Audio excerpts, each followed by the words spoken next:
So the Houthi rebels have crossed the biggest line yet. They've claimed to have attacked the second aircraft carrier, and they've claimed that they've done significant damage to that aircraft carrier with their drone swarms. Today, we're going to talk about what's actually going on in the region and what drones they likely tried to use in this attack. But it's interesting because on X, they've posted a picture of a flaming aircraft carrier. But it turns out that this aircraft carrier is a scene from a movie called The Sum of All Fears, which premiered in 2002. So again, the Houthi rebels are trying to win a propaganda war. And likely this is happening because as of the time of this video, the US Navy has recently said that they've taken down 74 or more Houthi rebels in the last 24 hours, and they've also taken massive strikes against its oil manufacturing capability, so they're cutting off the sources of funding for the Houthi rebels. And back in March 17th, 2025, the Houthi rebels claimed to have taken very massive strikes against the aircraft carrier Harry S. Truman with their Samad 3 drones. So they said that they had significant strikes, but in reality, the drones missed their target by over 100 nautical miles. And we're going to talk about why that likely happened. And you guessed it, the first thing I'm going to talk about is the EA-18G Growler, which is going to jam these drones in a way that Houthis could never imagine. So even if it was a swarm of 100 drones, the EA-18G Growler squadron launching off the Vinson is going to spoof these drones to a point to where they have no idea where they're going and they're going to fall harmlessly into the ocean. And then the ANSPS-48 radar that is on the Vinson itself is going to track these drones from over 300 nautical miles away. So while the EA-18G Growlers are doing their work, this massive radar array is going to be tracking these drones to make sure that none of them get through this radar net. And then those drones would be jammed by a massive electronic warfare radar suite on the Vinson itself. And combined with the EA-18G Growler, there's going to be no chance of guidance for any of these Samad 3 or other drones provided by Iran. But let's say, just for the fun of it, some of these drones made it through. What's going to happen is going to spark the night into a massive firefight as CIWS Gatling guns light up. These Gatling guns are nothing to be messed with. They're going to fire hundreds of rounds per minute, and they're going to target these drones at distances up to 10 nautical miles, maybe even more.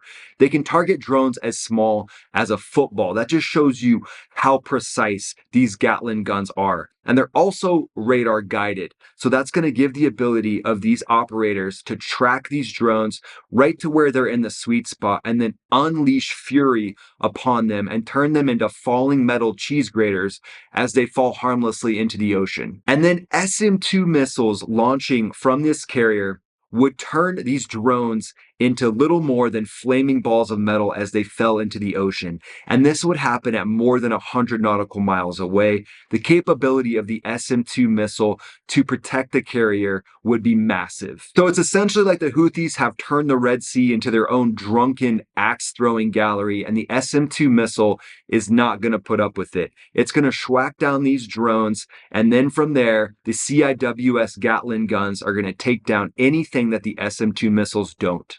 So on the Vinson itself, there's over 90 aircraft. So you've got those EA-18G aircraft. They're going to be airborne for jamming and detection. And then you've got other F-18s that will be airborne doing what's called defensive counter-air. So they'll be protecting all the different ships. The Harry S. Truman, the Vinson will be protected by EA-18G Growlers and F-18s that are loaded down with AIM-9Xs and AIM-120 Charlies. So think of Layer 1 as the cruisers and destroyers that are on the outskirts of the carrier strike group, and their big guns, the CIWS guns, those Gatling guns, are going to be taking down those drones before they even get close to the carrier.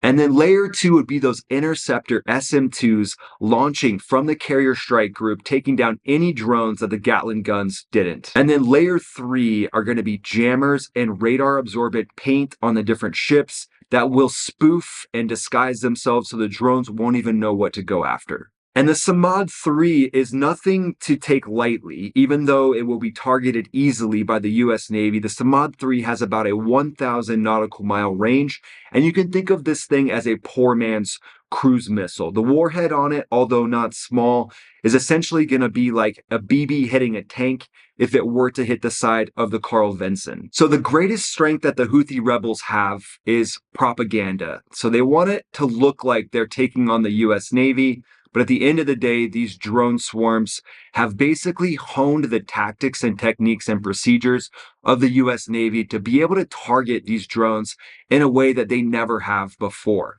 So the Samad 3 has about a 40-kilogram warhead on it, and once that gets hit by the CIWS guns, it's going to light up the night sky with a massive fireball. Another potential that the Houthis are using are the Shahed 136 drones, and these might be a more tactical drone for them because they might have more numbers of the Shahed 136. And it said that Iran may have created some indigenous manufacturing facilities for the Houthis themselves. The biggest strength of this drone is going to be its range, with a stated range of potentially up to 1,600 nautical miles. So that could pose a threat if for some reason the Houthis were able to spoof the direction that the drones were coming in from, or maybe use misdirection to try to surprise the carrier strike group. But at the end of the day, the radar net that is around the carrier strike group is unlike anything that has ever been seen before. So these claims that they're striking the Vinson, while they're going to continue to push this propaganda, it's essentially like they have no chance.